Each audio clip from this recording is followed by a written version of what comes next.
சாமானியர்களுக்கு வணக்கம். இன்றைய சிறப்பு விருந்தினர் நம்ம கூட வந்து பப்ளிக் ஃபார் அண்ணாமலை அந்த அந்த குரூப்போட ஹெட் மிஸ்டர் சுதர்ஷன் வந்து நம்மளோட இணைந்திருக்கார். உங்களுக்கு தெரியும், இன்று வந்து ஒரு போராட்டம் நடந்தது. இந்த மாதிரி நிறைய பேரோட ஓட்டர்ஸ் வந்து ஓட்டை வந்து போட முடியல கோயம்புத்தூர்ல அப்படின்னு சொல்லி, அதை பற்றி அந்த போராட்டத்தை பற்றியும் இந்த போராட்டத்தின் நோக்கத்தை பற்றியும் என்ன நடந்திருக்கு அதை பற்றியும் கேட்பதற்கு நம்ம சுதர்ஷன் அண்ணாட்ட வந்து பேசுவோம். அண்ணா வணக்கம்ண்ணா. வணக்கம்ங்க. சாமானிய யூடியூப் சேனல் நண்பர்களுக்கு அனைவருக்கும் என்னுடைய பணிவான வணக்கம். ஆனா முதல்ல வந்து எலெக்ஷன் அன்னைக்கே வந்து அண்ணாமலை அண்ணா வந்து சொன்னாங்க, இந்த மாதிரி வந்து 1 லட்சம் ஓட்டு கிட்ட வந்து இல்ல அப்படின்ற ஒரு விஷயத்த சொன்னாங்க. அதோட தாக்கம் எந்த மாதிரி இருந்தது நான் களத்துல? ஏன்னா நீங்க அதனாலதான் இன்னைக்கு போராட்டம் பண்ணிருக்கீங்க, அதை வச்சுதான் இன்னைக்கு போராட்டம் பண்ணிருக்கீங்க. அது எத்தகைய தாக்கத்தை இந்த களத்தில் ஏற்படுத்திருக்கு? இல்ல, இது வந்து அண்ணா சொன்னது வந்து அண்ணா எப்பவுமே டேட்டா பொறுத்த வரைக்கும் கரெக்டான டேட்டா தான் கொடுப்பாங்க. அது நமக்கு எல்லாருக்குமே நல்லா தெரியும். நாங்க வந்து அன்னைக்கு காலையில என்னோட பணிகள் என்னன்னா, காலையில 6:45 சாயங்காலம் ஒரு 7 மணி மட்டும் ஒரு போலிங் பூத்தா போய் நான் பார்த்து வந்திருக்கேன். கிட்டத்தட்ட 600 போலிங் பூத் மேல நான் தனியா போயிருக்கேன். நான் போய் நேரில் சந்திச்சுட்டு வந்திருக்கேன். அப்படி இருக்கிற சூழ்நிலை பல இடத்துல வந்து தொடர்ச்சியா அந்த நாள் முழுவதும் வந்து கம்ப்ளைண்ட் வந்துட்டே இருக்கு. இவங்களுக்கு வந்து ஒரு வீட்டுல வந்து 2 பேருக்கு ஓட்டு இருக்கு, 4 பேருக்கு ஓட்டு இல்ல, இப்படி தொடர்ச்சியா வந்து கம்ப்ளைண்ட்ஸ் வந்துகிட்டே இருந்தது. சோ இது வந்து சாயங்காலத்துக்குள்ள வந்து நமக்கு ஒரு இதோடைய முழுமையான தாக்கம் நமக்கு தெரிஞ்சிடுச்சு.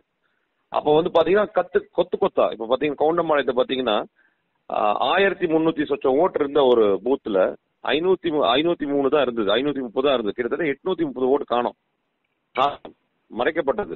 அப்போ அங்க இருக்கிற மக்கள்லாம் வந்து போராட்டம் நடந்தது நம்ம எல்லாம் பாத்துறோம், சமூக வயலாம் இதெல்லாம் நடந்ததெல்லாம் பார்த்தோம். அது மட்டும் இல்லாம தெப்பக்குளத்தை பாத்தீங்கன்னா ஒரு பெரிய ஜெயின் கம்யூனிட்டியோட ஓட்ஸ் கம்ப்ளீட்டா வந்து டெலீட் ஆயிருந்தது. இப்படி பல இடத்துல இருந்தப்பதான் நம்ம உட்கார்ந்து அதோடைய தோராயமா பாத்தீங்கன்னா ஒரு சின்ன கணக்கு சொல்லணும்னா ஒரு பூத்துக்கு ஒரு 50ல இருந்து 100 ஓட்டு டெலீட் ஆயிருக்குங்க. கிட்டத்தட்ட 2048 பூத் இருக்கு. அப்ப நீங்களே கணக்கு போட்டுக்கலாம் எவ்வளவு டெலீட் ஆயிருக்கும்னு சொல்லிட்டு. நான் சொல்றது குறைந்தபட்சம் சொல்றேன். ஓகே, இது ரொம்ப பிளான்டா இருக்காங்க. இது ரொம்ப பிளான்டா இருக்கு, ரொம்ப பிளான்டா இருக்குங்க. நம்ம வந்து அதாவது வந்து அண்ணாமலை அண்ணனுடைய வெற்றியை வந்து இதை தடுக்கிறதுக்கான ஒரு திட்டமிட்ட ஒரு முயற்சி தான். ஆனா அதே சமயம் என்ன விஷயம் அப்படின்னா, இப்பவும் தாண்டி வந்து வெற்றி உறுதியாகி இருக்கு. அதுவும் வந்து நாங்க அதை வந்து களத்திலேயே பார்த்துட்டோம். அவங்க வந்து நினைச்சது அண்ணாமலை அண்ணனுக்கு வந்து ஒரு 5% வாக்கு வித்தியாசம் ஜாஸ்தியா வரும், அந்த 5% தான் அவர் வந்து எப்படியாவது குறைக்கணும் அப்படிங்கறது முயற்சி பண்ணாங்க. ஆனா வந்து நீங்க பார்க்க போறீங்க ஜூன் 4ஆம் தேதி வந்து அதோடைய உண்மையான எழுச்சி நீங்க பார்க்க போறீங்க. நாங்க ஆல்ரெடி பார்த்துட்டோம். எங்களுக்கு வந்து ஓட்டு சதவீதம்ல வந்து மாற்றம் இருக்கலாமே தவிர ஜெயிக்கிறதுல எந்த விதமான மாற்றமும் இல்ல. ஜெயிக்கிறதோட மார்ஜின்ல வந்து ஒரு சின்ன ஒரு மாற்றம் இருக்கும், ஏன்னா இவங்க பண்ண அந்த சதி வேலையினால. பட் அப்படி இல்லாம வந்து அண்ணாமலை பெரிவாரியான வாக்கு வித்தியாசத்துல கண்டிப்பா ஜெயிக்க போறாருங்க, எந்த சந்தேகமே கிடையாது. ஓகே, அதான் இது இந்த 6 கான்ஸ்டிடுவன்சி, அதாவது சூலூர், பல்லடம், கோயம்புத்தூர் சவுத், கோயம்புத்தூர் நார்த், இந்த 6 கான்ஸ்டிடுவன்சில எல்லா கான்ஸ்டிடுவன்சியும் இது பார்க்க முடியுதா இல்ல குறிப்பிட்ட கான்ஸ்டிடுவன்சில தான் பார்க்க முடியுதா? இல்ல சார், இது பரவலா இருந்தது சார். இது வந்து குறிப்பிட்ட கான்ஸ்டிடுவன்சி நம்ம சொல்ல முடியாது. ஆனா அதிகமா இது இருந்தது வந்து கோயம்புத்தூர் சவுத்ல இருந்தது, கோயம்புத்தூர் நார்த் அண்ட் கவுண்டம்பாளையத்தை அதிகமாக இருந்தது. ஓகே சார், இப்போ இன்னைக்கு காலையில ஒரு போராட்டம் நடத்துறீங்க. இன்ஃபேக்ட் திமுக நண்பர்கள்லாம் வந்து உங்களை ட்ரால் பண்ணிட்டு இருக்காங்க, ஓட்டு போட்டவங்க எல்லாம் வந்து போராட்டம் நடத்திட்டு இருக்காங்க அப்படின்ட்டு. அதுக்கு நீங்க என்ன பதில் சொல்ல விரும்புறீங்க சார்? ரொம்ப ரொம்ப ஒரு அது ட்ரால் பண்றது வந்து வேற வழி இல்லாம இதுவே தெரியுது. இந்த போராட்டம் மிகப்பெரிய ஒரு வெற்றி அடைஞ்சிருக்குங்கிறது இது ஒரு உதாரணம். இல்லைன்னா அது வந்து சாதாரண ஒரு பிசு போராட்டத்தை யாரும் ட்ரால் பண்ண மாட்டாங்க. மிகப்பெரிய வெற்றி எனக்கு ரொம்ப சந்தோஷமா இருக்கு. ஆனால் இதோட உண்மை என்னன்னா 2 விஷயம் இருக்குங்க. என்னோட வீட்டுல எனக்கு ஓட்டு இருக்கு, என் மனைவிக்கு ஓட்டு இல்ல. என் மனைவி போராட்டத்துக்கு வர முடியாத ஒரு சூழல் இருந்தா நான் போய் போராட்டத்துல என்ன தப்பு இருக்கு? என் தாய் தகப்பனுக்கு ஓட்டு இல்லைன்னா நான் போய் போராட்டத்துல என்ன தப்பு இருக்கு? எது தப்பும் இல்லை இல்லையா? ஒரு வீட்டுல வந்து ஒரு 5 பேர் இருக்காங்க, 3 பேருக்கு ஓட்டு இல்ல, 2 பேரும் அந்த 2 பேர் வந்து போராடுறாங்க. அதுவும் இல்லாம இது மட்டும் இல்ல, அதோட வீடியோ முழுமையா பாத்திருந்தீங்க, அந்த போராட்டத்தை முழுமையா செய்தி எடுத்திருந்தீங்கன்னா எக்கச்சக்கமான பேர் வந்து ஓட்டு போட முடியாதவங்க, டாக்டர்ஸ், இன்ஜினியர்ஸ், இன்ஃபேக்ட் வந்து ஒரு எஜுகேஷனிஸ்ட், அவங்க எல்லாம் வந்து பேசுறாங்க. அதெல்லாம் வந்து மறைக்கப்பட்டு என்னமோ ஓட்டு போட்டவங்க வந்து போராடின மாதிரி வந்து ஒரு மாயை கிரியேட் பண்ண பாக்குறாங்க. அத முழு சோத்தை வந்து முழு பூசணிக்காய் வந்து சோத்துல மறைக்கணும்னு பாக்குறாங்க. அது உண்மையே கிடையாது. ஓட்டு போட்டவர்கள் ஓட்டு போடாதவர்களுக்காக போராடினார்கள், இது ஒண்ணு. இரண்டாவது வந்து ஓட்டு போட முடியாதவர்களும் அங்க வந்து போராடினார்கள், இதுதான் உண்மை. அப்படி பார்த்தா நீங்க எதுவுமே பண்ண முடியாது சார். இப்ப நீட் விலக்குக்கு போராட்டம் நடத்துறாங்க. அப்ப என்ன முதலமைச்சரும் அவருடைய மகனும் வந்து என்ன நீட் தேர்வு படிச்சுட்டு இருக்காங்க? இல்ல அதை ஒரு ரீசனா எடுத்து தானே போராட்டம் பண்றாங்க. நாங்க வந்து யாருக்கு, ஏன்னா நாங்களாம் பொதுமக்களா போய் வந்து ஒரு வீடா போய் ஓட்டு போடுங்கன்னு சொன்னவங்க நாங்க. அப்படி சொன்னவங்க வந்து ஓட்டு போட வரும்பொழுது அவங்களுக்கு ஓட்டு இல்லைன்னு தெரியும் பொழுது அதுக்கான ஒரு நியாயமான நேர்மையான ஒரு போராட்டத்தை எடுத்திருக்கோம். இது முற்றிலும் வந்து பயம் வந்துருச்சு, அச்சம் வந்துருச்சு, ஒரு கலக்கம் வந்ததுக்காக ட்ரோல் பண்ணிட்டு இருக்காங்க. பட் அதுல வந்து எங்களுக்கு சந்தோஷம் தான். ஏன்னா வந்து அந்த பயத்தை உண்டாக்கணுங்கிறத இந்த போராட்டத்தோட இலக்கு. அந்த இலக்கை நாங்க அடைஞ்சுக்கிட்டோம். அது மட்டும் இல்ல, இந்த போராட்டத்துல 3 முக்கியமான விஷயங்கள் இருக்கு. ஒண்ணு வந்து இந்த ஓட்டருடைய பெயர்கள் நீக்கப்பட்டது. இது ஒரு போராட்டத்துக்கு ஒரு காரணம். 2வது காரணம், அது யாருமே போடல. ஆனா நம்ம வந்து அங்க இருந்த பத்திரிகையாளர் சந்திப்புல, இப்போ தினமலர்லயோ இல்ல வந்து சாணக்கியால நீங்க பாத்தீங்கன்னா தெளிவா சொல்லியிருப்போம். இந்த எலெக்ஷன் அன்னைக்கு 1, 2, 3 வரிசைப்படுத்தி இருக்க வேண்டிய அந்த போலிங் மிஷினே வந்து 3, 2, 1 வச்சிருந்தாங்க. இன்ஃபேக்ட் நான் போய் ஓட்டு போட போன பூத் சாரதா நர்சரி ஸ்கூல் பூத்ல இது மாதிரி தான் இருந்தது. அதுக்கப்புறம் நான் அங்க ஒரு போராட்டத்தை பண்ணி 1, 2, 3 மாத்தி வச்சதுக்கு அப்புறம் தான் ஓட்டு போட்டேன் நான். சோ இந்த போராட்டம் வந்து வெறும் வந்து ஓட்டர் லிஸ்டுக்கு நீக்கலுக்காக மட்டுமல்ல, இந்த மாதிரி அதே எலெக்ஷன் டேட் அன்னைக்கு இந்த போலிங் மிஷின்ஸ் வந்து மாத்தி வச்சதுக்காகவும் சேர்ந்த ஒரு போராட்டம். அது மட்டும் இல்ல, 3வது ஒரு காரணம் இருந்தது. அன்னைக்கு போலிங் நடக்கிற அன்னைக்கு ஒரு சில காவல்துறை அதிகாரிகள் ரொம்ப வெட்ட வெளிச்சமாக வந்து பாரதிய ஜனதா கட்சியில உட்கார்ந்துட்டு இருந்த வாலண்டியர் நண்பர்களை கடுமையாக பேசினார்கள். அது மட்டுமல்ல, அங்க வந்து கொஞ்சம் ஒரு அராஜகமா நீங்க எதுக்கு தொப்பி போட்டிருக்கீங்க, நீங்க எதுக்கு அப்படின்னு போட்டு 200 மீட்டருக்கு தள்ளி உட்கார்ந்த பாரதிய ஜனதா கட்சி தொண்டர்கள் மீது ஒரு அடக்குமுறையை ஏவ பார்த்தாங்க. அதற்காகவும் தான் இந்த போராட்டம் நடந்தது. 3 விஷயத்துக்காக தான் இந்த போராட்டம் நடந்ததே தவிர ஒரு விஷயத்துக்காக மட்டும் அல்ல. இது நம்ம ஆல்ரெடி வந்து அந்த பிரஸ் மீட்ல தெளிவா சொல்லியிருக்கோம். அதை மட்டும் கட் பேஸ்ட் எடிட் பண்ணி அவங்களுக்கு சாதகமா பண்றாங்க. அது நமக்கு தெரிஞ்சதுன்னா பொய்யும் பித்தலாட்டம் தானே இந்த திராவிட மாடலுக்கான ஆணி வேறும் அச்சாரம். அதனால நமக்கு ஒன்றும் பெரிய வியப்பெல்லாம் ஒன்றும் கிடையாது அதுல. சார், இப்போ இந்த விடுபட்ட வாக்காளர்கள்லாம் உங்கள்கிட்ட பேசும்போது எவ்வளவு வருத்தப்பட்டாங்க சார், அண்ணாமலைக்கு ஓட்டு போட முடியலன்ட்டு? நான் உங்களுக்கு ஒரு சில உண்மையான ஒரு நிகழ்ச்சிகள் சொல்றேன். ஆஸ்திரேலியால இருந்து ஓட்டு போடுறதுக்காக வந்த ஒரு தம்பதியருக்கு ஓட்டு இல்லாம இருந்தது. துபாயில இருந்து வந்தவங்களுக்கு ஓட்டு இல்லாம இருந்தது. ஒரு பெங்களூர்ல இருந்து விடிய வந்து காரை ஓட்டிட்டு வந்து இங்க ஓட்டு போடணும்னு வந்தவங்களுக்கு ஓட்டு இல்லாம இருந்தது. அவங்களோட சோகம் என்னன்னா, ஒண்ணு வந்து என்னுடைய உரிமையை நான் இழந்து விட்டேனே அப்படிங்கறது அவங்களோட பேசும்போது அவங்களோட அதோட வலி தெரிஞ்சது. அதற்கு மேலாக ஐயோ என்னால அண்ணாமலை அவர்களுக்கு ஓட்டு போட முடியலையே அப்படின்னு அவங்க சொல்லும் பொழுது அந்த வலி எத்தனை அளவுக்கு வந்து எத்தனை பர்சன்டேஜ் ஜாஸ்தியா இருந்ததுங்கிறது எங்களால புரிஞ்சுக்க முடியும். ரொம்ப ரொம்ப ஃபீல் பண்ணாங்க. ரொம்ப சில பேர் வந்து இன்ஃபேக்ட் பாத்தீங்கன்னா நிறைய சீனியர் சிட்டிசன்ஸ்க்கு இந்த ஓட்டு இல்லாம இருந்தது. அவங்களாம் அழுதுட்டாங்க. அந்த அழுகையும் அந்த சோகமும் இதெல்லாம் தான் ஒரு வேகமா புறப்பட்டு இன்னைக்கு வந்து ஆர்ப்பாட்டம் நடத்துறதுக்கு ஒரு பிளாட்ஃபார்மா அமைஞ்சது. அதுவும் பொதுமக்களுக்காக எடுத்த முதல் ஒரு ப்ரொடெஸ்டாக, ஒரு பிளாட்ஃபார்மாக, ஒரு இதுவா இருந்தது இன்னைக்கு. அண்ட் வந்து நல்ல ஒரு பெரிய ரெஸ்பான்ஸ் இருந்தது. நிறைய பொதுமக்கள் வந்திருந்தாங்க.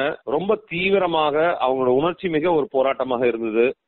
கடும் வெயிலையும் பொருட்படுத்தாம அவங்களுடைய தள்ளாத வயது நிறைய சீனியர் சிட்டிசன்ஸ் வந்தாங்க. ஆனா வந்து இல்ல, என் உரிமை, என் ஓட்டு, என் உரிமை அப்படிங்கிற ஒரு முழக்கத்தோட இன்னைக்கு வெற்றிகரமாக இந்த போராட்டம் நடந்தது. சார், இதுல வந்து எதிர்கட்சி தரப்பினர்ல இருந்து ஒரு குற்றச்சாட்டு வைக்கப்படுது. எலெக்ஷன் கமிஷன் 6 மாசமா அழுதுட்டு இருந்தது. போன ஜூலை மாசத்துல இருந்து ஜனவரி மாசம் வரையும், அதாவது 2023ல இருந்து இந்த 24 ஜனவரி வரையும் இவங்களுக்கு ஓட்டு இருக்கா ஓட்டு இல்லையான்னு கூட பார்க்க தெரியாதா அப்படின்னு ஒரு கேள்வி எழுப்பப்பட்டிருக்கு. அந்த கேள்விக்கு உங்க பதில் என்ன? ஒண்ணு, இதை வந்து எதிர்கட்சியே இதை பத்தி பேசுறாங்கன்னு எனக்கு புரியல. எதிர்கட்சிக்கு எந்த விதமான பாதகமும் இல்ல. இருந்திருந்தா அவங்களும் இந்த போராட்டத்துல கலந்துருப்பாங்க, இல்ல அவங்க ஒரு போராட்டத்தை நடத்திருப்பாங்க. இதுல இருந்தே தெரியுது எதிர்கட்சிக்கு எந்த பாதிப்பும் இல்ல. எங்களோட கட்சி, அதாவது நாங்க ஆதரிக்கிற கட்சி, பொதுமக்கள் ஆதரிக்கிற பாரதிய ஜனதா கட்சிக்கு மட்டும்தான் இதோட பாதிப்பு இருந்தது. அதனாலதான் போராட்டம் நடத்துறோம். இது ஒரு பாயிண்ட்.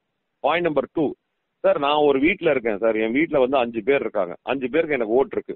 நான் என்ன சொல்றேன், என் பையனை பார்த்து சொல்றேன், இந்த பாருப்பா ஓட்டு இருக்குமான்னு பாருனா அவனோட எலெக்ஷன் ஐடியில எடுக்கிறான். நான் 30 வருஷம் 40 வருஷமா அதே இடத்துல இருக்கேன், ஓட்டு போட்டுட்டு இருக்கேன். அவன் எடுக்கும்போது அவனோட ஓட்டர் ஐடி, அவனோட எபிக் நம்பர் போட்டு எடுக்கும் போது அந்த ஸ்லிப் வருது. அவ்வளவுதான் சார். வீட்டுல இருக்க 5 பேரோட நாங்க பண்ணல. இது பொதுமக்களை தப்புன்னு நீங்க சொல்றது கரெக்ட் கிடையாது. இன்னொன்னு ஒரு முக்கியமான விஷயம் சொல்றேன். இது எப்படி டெலீட் பண்ணிருக்காங்கன்னு சொல்றேன். இவங்க வந்து அவங்களோட அதிகாரிகள் அனுப்பிச்சு வீட்டுல வந்து யார் இருக்காங்கன்னு செக் பண்ணும்போது அந்த அதிகாரிகள் வந்து நேரடியாக போகல. அவங்க யாரு மூலியமாகவோ ஒரு 500, இதை நான் வந்து கலெக்டர் கிட்டே நேரடியா ஒரு புகார் மனுல கொடுத்துருக்கேன். அந்த அதிகாரிகள் நேராக போகாம அவங்க யாரையோ, அது வந்து மாற்றுக் கட்சியினரா இருக்கலாம், மாற்றுக் கட்சியோட ஆளுகளா இருக்கலாம், இல்ல இந்த வேலைக்கு சம்பந்தமில்லாத ஆட்களை ஒரு ஆப் மூலியமா போய் டெலீட் பண்ணிருக்காங்க. நீங்க ஒரு ஓட்டு உரிமை வாங்கணும்னா எத்தனை ஆதாரம் கொடுக்கணும், எத்தனை டீடைல்ஸ் கொடுத்து ஒரு ஓட்டு உரிமை வாங்குற உங்களுக்கு டெலீட் பண்றதுக்கு ஒரு ஆப்ல போய் டெலீட் பண்றதுன்னா அப்புறம் என்ன ஜனநாயகம் இருக்குது? அதே மாதிரி டெலீட் பண்ணணும்னா அந்த வீட்டுல இருக்கிறவங்க ஒரு சிக்னேச்சர் எதுவுமே கிடையாது. வெறும் ஒரு ஆப்ல டெலீட் பண்ணணும்னா அவங்க யார் வேணா டெலீட் பண்ணலாமே. இன்னைக்கு வந்து தமிழ்நாட்டுல இருக்கிற இப்ப ரெண்டு மாறி ஆண்ட கட்சிகளுக்கு எந்த வீட்டுல யாருக்கு ஓட்டு போடுவாங்கன்னு தெரியாத அளவுக்கு இருக்காங்க. கண்டிப்பா அவங்களுக்கு தெரிஞ்சிருக்கும். அப்படி இருக்கிறவங்க தான் போய் இந்த டெலிஷனை பண்ணியிருக்காங்களே தவிர இதுல வந்து அரசாங்கத்தோட அதிகாரிகள் ரொம்ப நேர்மையா போய் பணி செஞ்சாங்கிறது வந்து ஒத்துக்க முடியாத ஒண்ணு சார். அது ரொம்ப சந்தேகமா இருக்கு. அது ஒத்துக்க முடியாத ஒண்ணு. அண்ட் பொதுமக்களை பிளேம் பண்றது வந்து எந்த வகையிலுமே ஏத்துக்க முடியாதுங்க. 100% ஓட்டு போடுங்க அப்படின்னு சொல்லி விளம்பரப்படுத்தின அதே அரசாங்கம் தான் ஓட்டு போடுறேன், என்கிட்ட எலெக்ஷன் ஐடென்டிட்டி கார்டு இருக்குது, என்கிட்ட ஆதார் இருக்கு, நான் இதே இடத்துல தான் இருக்கேன், பாருங்க என் மனைவிக்கு ஓட்டு இல்ல, ஓட்டு இருக்குது, என் மகளுக்கு ஓட்டு இருக்குது, என்னங்க நான் தான் வீட்டோட குடும்ப தலைவர், எனக்கு ஓட்டு இல்லைன்னு சொல்றாங்க, என்ன சார் இதுன்னு போய் கேட்கறதுக்கு யாருக்கும் அங்க பதில் சொல்றதுக்கு யாருக்கும் அங்க வந்து ஒரு தகுதியும் இல்லாம இருந்தாங்க, அதுக்கான ஆர்வமும் இல்லாம இருந்தாங்க. அதை பத்தி எக்கிடோ கெட்டு போகுதும் அப்படின்னு தான் வந்து முக்காவாசியான போல் இன்சார்ஜஸ் பண்ணாங்களே தவிர அதுக்கான தீர்வை யாருமே கொடுக்கல. அந்த குற்றச்சாட்டை வந்து நம்ம சொல்ற நம்மளுடைய பாதிப்பை வந்து நம்ம எடுத்து சொல்றதுக்கு அங்க சரியான ஆட்கள் இல்லை. அதுவும் இல்லாம அவங்களுக்கு வந்து பாதி பேருக்கு என்ன இதோட ப்ராசஸ், இந்த எலக்ட்ரல் கான்ஸ்டிடியூஷனோட ப்ராசஸே தெரியாதவங்க தான் நிறைய பேர் அங்க உட்கார்ந்துருக்காங்க. இந்த குற்றச்சாட்டையும் நாங்க வந்து கலெக்டர் அவர்களுக்கு எடுத்து வச்சிருக்கோம். அண்ட் இன்னொன்னு சொல்றேன், கலெக்டரும் என்ன சொல்லியிருக்காரு, இந்த ஃபிளாஸை ரெக்டிபிகேஷன் பண்றதுக்கு ஒரு என்கொயரி நடத்தப்படும் சொல்லியிருக்காரு எங்க கிட்ட. அப்போ இதுல இருந்து என்ன தெரியுது, கண்டிப்பா ப்ராப்ளம் இருக்குங்கிறது அவருக்கும் தெரிஞ்சிருக்கு. இன்ஃபேக்ட் நான் சொன்னேன் இல்லைங்க, தெப்பக்குளம்ங்கிற ஒரு இடத்துல வந்து ஜெயின் ஓட்ஸ் மட்டும் டெலீட் ஆயிருக்கு, 2000 ஓட்டு டெலீட் ஆயிருக்கு. அதை வந்து அங்க இருக்கிற நபரே வந்து நேர்ல வந்து காமிச்சு அவங்களோட எலெக்ஷன் ஐடி கார்டு எல்லாம் காமிச்சாங்க கலெக்டர் கிட்ட. அப்ப அவர் என்ன சொன்னாரு, கண்டிப்பா இதை பத்தி விசாரணை அமைக்கப்படும், இதுக்கான என்கொயரி நான் கண்டிப்பா பண்ணி உங்களுக்கு பதில் சொல்றேன்னு சொல்லி இருக்கிறார். So mistake has happen. Now அந்த மிஸ்டேக் நடந்துச்சு அப்படிங்கறதுக்கோசரம் வந்து பொதுமக்கள் நீ ஏன் பார்க்கல அப்படிங்கிறது வந்து கரெக்டான விஷயம் கிடையாதுங்க. இதை பாக்குறதுக்கும் சரி பாக்குறதுக்கும் திருத்துறதுக்கும் எப்படி வந்து ஒரு ஓட்டுரிமை கொடுக்கும்போது நீங்க 1000 பேப்பர் 1000 டாக்குமெண்டேஷன் பாக்குறீங்களோ, எந்த டாக்குமெண்டேஷன் இல்லாம சும்மா டெலீட் பட்டனை தட்டி டெலீட் பண்றதுல எந்த நியாயம்ங்கிறது கிடையாதுங்க. அதனால அதை நாங்க ஒத்துக்கிறது இல்லை, பொதுமக்களும் அதை ஒத்துக்க முடியாது. ஓகே, நீங்க முன்னாடியே சொன்னீங்க, பட் இன்னொரு வாட்டி இந்த கேள்வி கேட்க வேண்டியது என்னுடைய கடமை. இவ்வளவு இடையூறுகளை தாண்டி அண்ணாமலை ஜெயிப்பாரா?